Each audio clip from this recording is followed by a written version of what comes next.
Previously on Unlocked with Keys. I truly believe this. When you're called to do something and when you're walking in purpose, you are already equipped with the skills and the tools to fulfill that purpose. You deal with intergenerational trauma? Yes.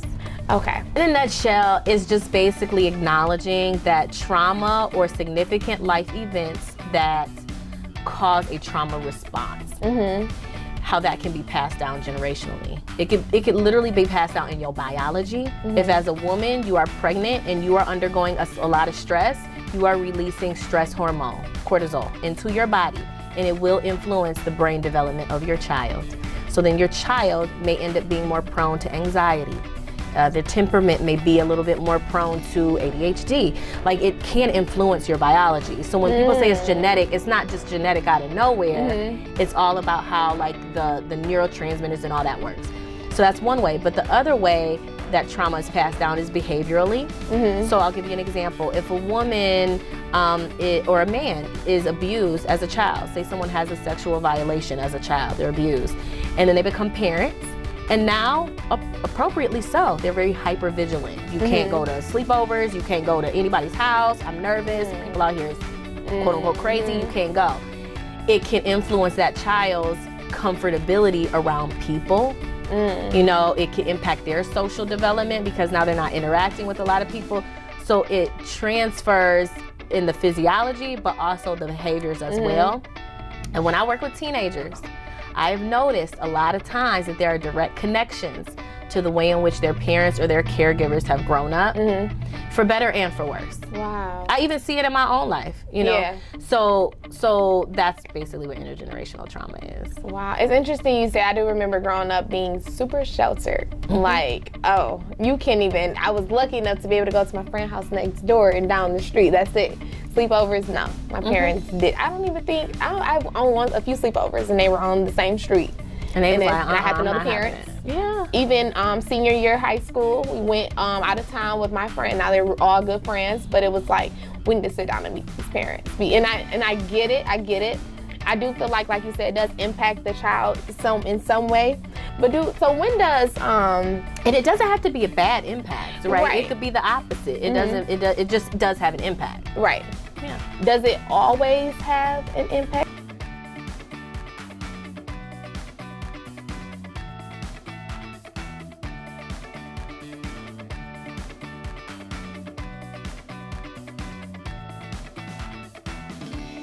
I've had clientele that have felt very lonely and like they have been deprived of love. And I've also had clients that have felt very loved, and it has influenced their anxieties about, I really want my parents to be proud of me. They've done so much for me. I gotta get an A on this test because they've done all this for me. So it impacts us no matter what. Wow. For better, for worse, and indifferent. It doesn't have to be a bad thing. Let's just get real about it. So, you know, if you cross the street and you almost get hit by a car, from now on, you're going to be a little bit, you're going to notice. Yep. Period. Ooh. Yeah. The other day, have you ever been to like Tim Hortons or something, and the car in front of you pays for your coffee? Or they pay for I haven't had that yet. yet. Has happened I'm to waiting me. on my day. Girl, when a person pays for your stuff, change your whole little mood. I bet. I'm happy now. Now I'm about to go pay for somebody else's coffee. Every action has a reaction. And it's not just individual, it is collective, it is communal, and it is intergenerational. Wow. I love the way you put that. That's absolutely correct in you, and it kind of makes me think about my everyday life and the decisions that I make and why I feel a certain way about things. Yeah. Like a quick little story. There's a guy, he's probably still down here. He's downtown, like he's a homeless guy. And I know every homeless person I ran into is always, oh, can I have money? Can I have money? And I was always like, here. This one guy in particular said, I just need something to eat. That's all I want. And so what I do, I'm running up and down Woodward and Griswold looking at, he's wanting some soup. All the soup stores where everything was closed. I went to this little liquor store. They had all kinds of stuff. I'm grabbing him chips, Gatorade, anything he wanted. This man was just holding my hand really tight and was so grateful. And I'm like, now I've changed my perspective. I can't, change your life. I want to help as much as I can, but I'm gonna feed you. I'm gonna feed you instead of, I don't know everyone what they do. I don't know, but I'm gonna feed you. I'm gonna feed. If you want something, you in need, I'm gonna give you some food. And now that's where I do that. I will spend my money on some food now. And see, you probably done changed his whole, appreciation for humankind. Like, I hate to make it sound that deep, but it really might be that deep, where he's like, wow, there are still really sweet people in the world that will bend over backwards for a stranger. Yeah. Every action has a reaction. We hear that all the time. Absolutely. And it's so much deeper than what we think. So I want to know, what has been some challenges or some do's and don'ts throughout your career? Jesus, we need a part 2, let me tell you. Some challenges. One of the mottos, so I had a hard time getting into college. And when I did, one of my mottos became, I will never again stand in my own way. Like, I will never stand in my own way. If something don't work out, it ain't gonna have nothing to do with my input, with my whatever, my preparation. So I think one of the challenge has been myself. Always ourselves. Always. Doubt, anxiety. I know the way my anxiety manifests is I would like kind of overplan type of thing. So sometimes that'll get in my way. Another challenge has been also being patient with myself in a sense. When you're a visionary, you have all these ideas and all these things that you want to do, and you like just want it now. And sometimes you just gotta like take a deep breath, and as the grown folks say, let go and let God. Yes. In a sense, plant your seeds, they will grow. So I'm still dealing with that. Like my family helps me all the time. They're like, you're doing too much, you gotta chill. So I'll be working on that. And then I think what I would say do's and don'ts would be to spend as much time as you can being reflective, not self-critical, not ruminating like over all the bad things that have happened to you, but just reflective. Okay, if this is a story that I keep running over in my head, what lesson does that have to offer me? How do I want to utilize that? Get real comfortable with yourself. I would say ask for help, and I'm working on that too. And I would say figure out and do as much as possible what brings you joy. That's what I would say. That is awesome. I like that. I feel like I relate so well to everything you just said, especially patience, staying out of your own way, and just finding joy. I feel like that's something you just start to do over time. But patience was like definitely eliminated from my vocabulary. It took a minute to say, you know what, and that accountability too, when you have to look in the mirror and say, okay, do this, do that, you know what I'm saying? And that confidence too, to build up to do those things, that takes a toll sometimes too, but you have to believe in yourself in a way. And it takes time. Like I think one of the best things that happened to me was not getting into a PhD program before. So I ended up getting my master's and then my PhD, and I applied to PhD programs right out of undergrad, and I got denied. And I was a little hurt about it, but that was one of the best things. If I had gone straight into a PhD program, I would not have made it. I know that without a shadow of a doubt. I would not have made it. I needed the master's for my confidence. I needed it for my grit. I needed it to mature. And I needed it socially. I built so much social capital in my master's program that by the time it got to the PhD, they were asking me to apply. It was like, and here's the money.